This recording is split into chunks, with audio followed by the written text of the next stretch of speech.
t'es cool! Au cas où vous savez pas, moi je suis commis de service dans une épicerie, comme si je le disais pas à chacune de mes calices de vidéos. Donc aujourd'hui il y avait un petit rush dans le magasin, donc j'ai pas eu le choix d'aller à la caisse. Au début j'ai ouvert ma caisse, tout était bien, les clients étaient sympathiques, puis voilà, tout allait bien. Mais ça dure jamais assez longtemps, hein? Non! Bon, fuck that, j'ai retrouvé la vue là, hein? Tout va bien, je vois très bien, voilà.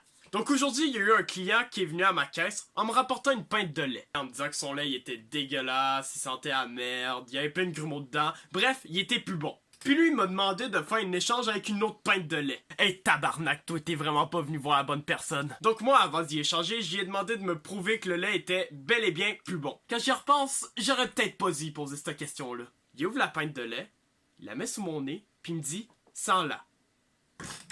Chris, moi j'ai commencé à travailler pas pour sentir un truc plein de marde. Comme tout bonne épicerie, l'odeur n'est pas une preuve suffisante pour pouvoir échanger le produit. Donc j'ai demandé une preuve de son achat, donc la facture. Et je vous rappelle qu'on était dans un rush, mais lui, il cherche dans son portefeuille. Puis honnêtement, ça a été les 2 secondes les plus longues de ma vie. C'était surtout long, puis les gens devenaient très impatients. Bon, surtout moi là, mais bon. Sérieusement, ce genre de personne m'exaspère au plus haut point.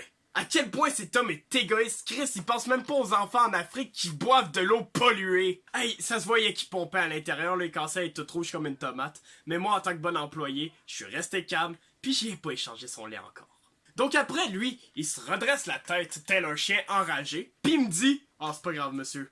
Merci beaucoup. Bonne journée. » Donc, il est retourné chez lui avec sa pinte de lait périmée, puis 3 jours plus tard, la police est venue dans le magasin, puis ils m'ont interpellé. Ils m'ont regardé avec un air d'handicapé qui veut se croire tough, en me disant « Monsieur, vous êtes en état d'arrestation. » De quoi en état d'arrestation? Vous êtes en état d'arrestation! Donc, ils m'ont emmené au poste de police, et ils m'ont dit qu'il y a 3 jours, un gars est venu me voir en me disant que son lait était périmé, et que j'ai refusé d'y échanger son lait. Ils l'ont retrouvé mort avec une pinte de lait dans la main, et avec une lettre écrite dessus mon nom et l'adresse du magasin dessus.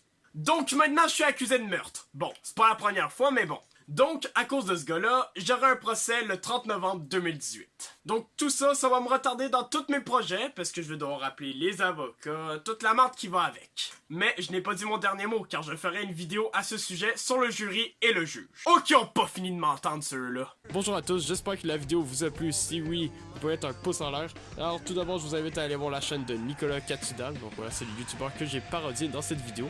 J'espère que ce concept vous a plu. Si oui, n'hésitez pas à me l'écrire dans les commentaires et peut-être que je ferai d'autres épisodes. Donc n'hésitez pas à me proposer des noms de youtubeurs dans les commentaires. Et moi, je ne parodie que les youtubeurs que j'apprécie. Donc ben, si je le parodie pas, c'est que je l'apprécie pas. Donc voilà, merci d'avoir écouté et puis on se dit à la prochaine. C'était Bébert, ciao tout le monde.